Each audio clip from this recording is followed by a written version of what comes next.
Hello, I'm Khan Ross, former diplomat and diplomatic advisor. Today I'm going to give a quick update on Ukraine, which I talked about yesterday. Everything I'm seeing confirms that the Russian strategy is to stall a ceasefire, including a maritime ceasefire, in order to extract further concessions from the Americans, which will then no doubt be rammed down the throats of the Ukrainians, such as sanctions relief, or now what appears to be a new demand from Putin, some kind of transitional government in Kiev to replace Zelensky. On the other hand, there's no sign of any pressure from America on Russia. On the contrary, the mood music about Putin and Russia remains strikingly warm and positive from Washington. But little noticed, except in a report in the Financial Times, the Americans are now essentially blackmailing Ukraine over a new natural resources deal. They've presented them with a 55-page detailed draft, which would force the Ukrainians to split future revenue from its oil and gas and its mineral resources indefinitely for decades to come. The agreement would apply to all mineral resources and major energy assets across the entire Ukrainian territory. Washington is demanding that this fund be governed by a board over which it would have veto power.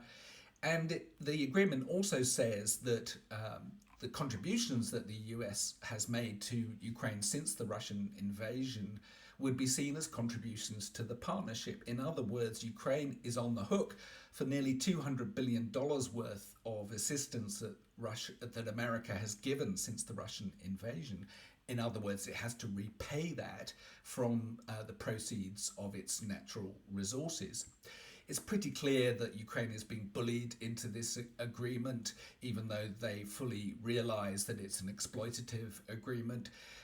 There is an implied, if not outwardly stated, threat by the US that it could withdraw military or intelligence support for Ukraine. That latter element, intelligence report, is enormously important to Ukraine, because the moment it's withdrawn, Ukraine loses targeting data for Russian positions, but even more importantly, it loses data on when the Russians launch missile and drone attacks against Ukraine. So there's an immediate and clear cost in Ukrainian lives, and that is what the US is threatening Ukraine to take away. Now, in return for handing over its natural resources for years to come, Ukraine gets absolutely nothing in return. There are no offers of security guarantees or anything like it. And indeed, the US has made clear that it doesn't want to offer security guarantees to Ukraine. Instead, Trump has vaguely said that if the US has an economic stake in Ukraine, that would be some kind of implied security guarantee. In other words, the US would defend Ukraine if it was attacked again.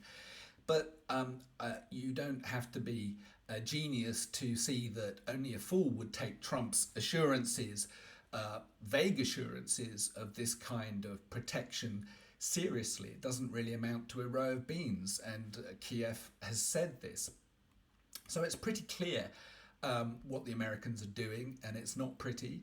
It's called blackmail of a country that has been invaded illegally, subject to horrendous human rights abuses, its economy destroyed, forcing Ukraine into America's debt for decades to come. There's no time limit on the agreement. And because of its dependence on the US for military and intelligence support, the Ukraine has no choice but to suck it up.